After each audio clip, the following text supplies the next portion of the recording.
Once a year, Atlanta gets its very own Dreamhack. While Dreamhack is an event that's spread all over the US, we had the opportunity to help new developers reach their goals right here in Georgia. Today, we're going to discuss the game pitch competition that took place in this year's Dreamhack Atlanta for 2018, where our very own Jonathan Weinberger took a seat at the judges' table, what it is, and why you want to be here as an indie developer.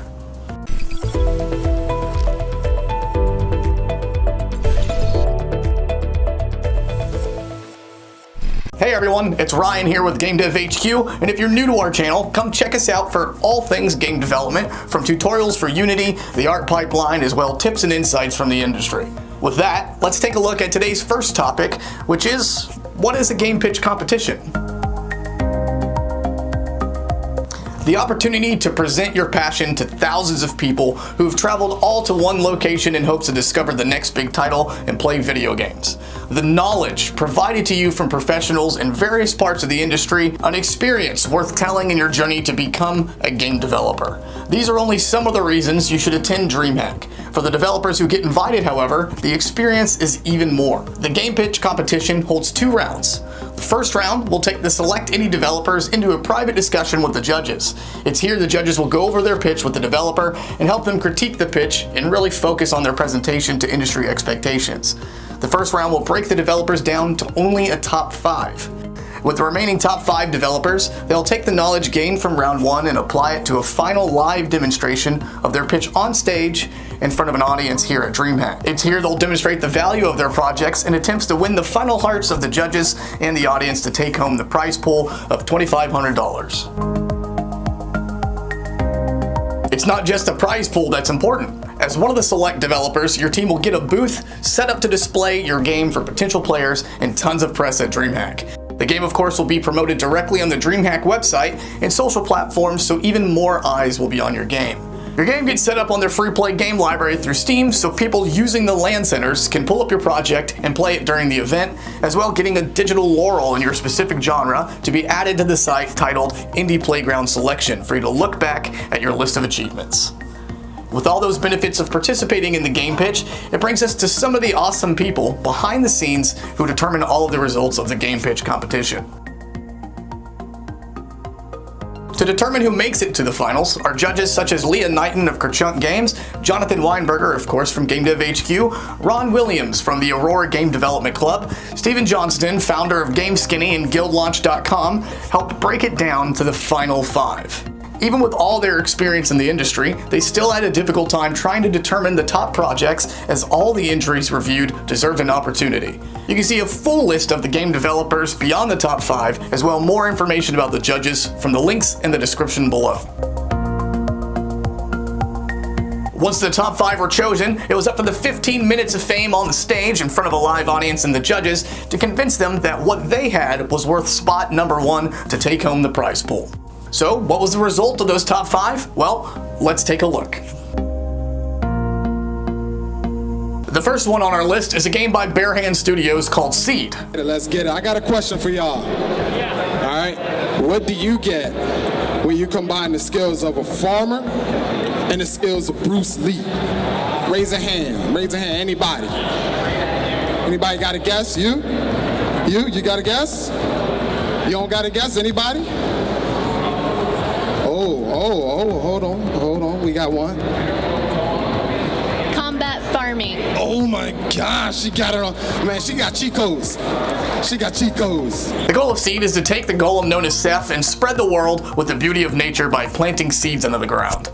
As the seeds plant, vegetation will grow. You'll have to keep the bad guys off you through force, and then a little later you'll get to use your little boys who will cause your seeds to sprout, creating a massive foray of beautiful plants that will both handle the dirty work by attacking enemies or sending you a quick fruit to regain your health. It's a pretty difficult game without those little boys, so be sure to use them to your advantage so you can expand. Next up is one of my personal favorites as a huge fan of couch co-op, a title by Longneck Games called Res Please. I'm a sucker for co-op, and this title puts you into the shoes of 2 young wizard brothers on the pursuit of a magical conquest as humanity's last hope. But they only know one spell: to resurrect. You can of course play this game solo and switch between each character to complete the various challenging puzzles. The various puzzles in the game will actually encourage you to die in awkward places and positions to ensure victory for your teammate, who can then resurrect you like nothing ever happened. There is a way to lose, however. Each player has something called Lazarus Stones that upon using your resurrections too many times, you'll cause you to summon the Grim Reaper.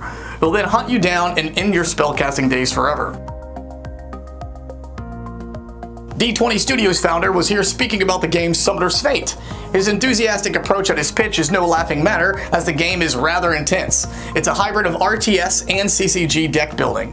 Good evening, Dreamhack! I am excited to be here. This is an honor. My name is Ross Shabilsky. I am the founder of D20 Studios. We are the team that's going to revolutionize the digital card game market with our latest game, Summoner's Fate!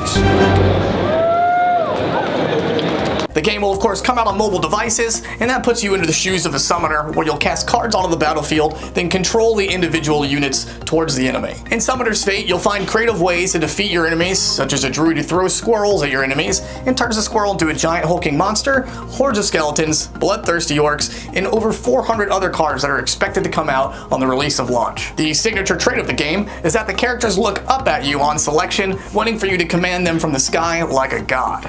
This empowers you as a player to connect with your units as they rely on you to move them forward, and they listen with the utmost loyalty and no questions asked. So what is one-hand clapping?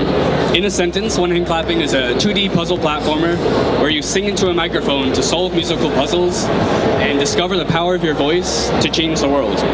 In one-hand clapping, you take on the role of a little person who is on their journey to self-discovery after being rejected by the world around them. In this game, you'll use your voice to solve puzzles and crack codes of the world, as well meet other self-discovering journeymen on your way who may challenge your abilities. The game is already making its way around the internet, as various popular streamers have gotten a hold of it, such as Markiplier, PewDiePie, and Jacksepticeye. Dab on them! Dab on them, heinous!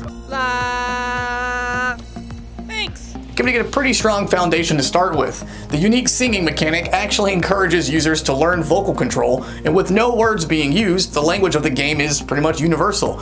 You can even use an instrument in some cases. Zero Inbox is in the top 5, and what makes it special is that it's actually a board game.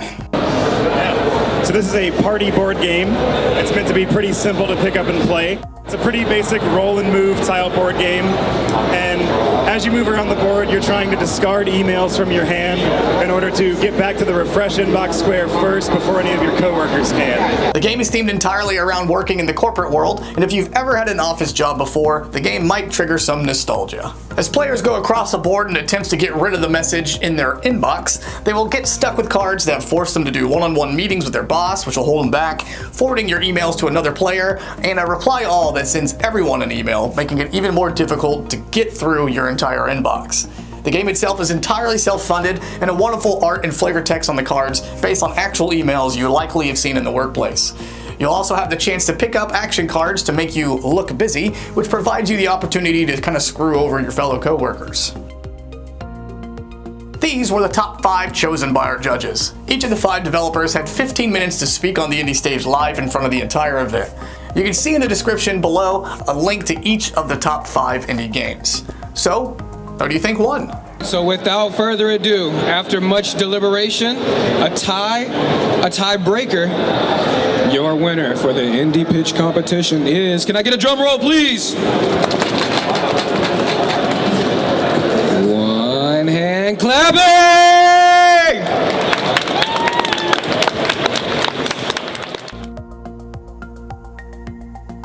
Congratulations again to One Hand Clapping, the top 5 devs, and all of the developers invited at Dreamhack Atlanta this year.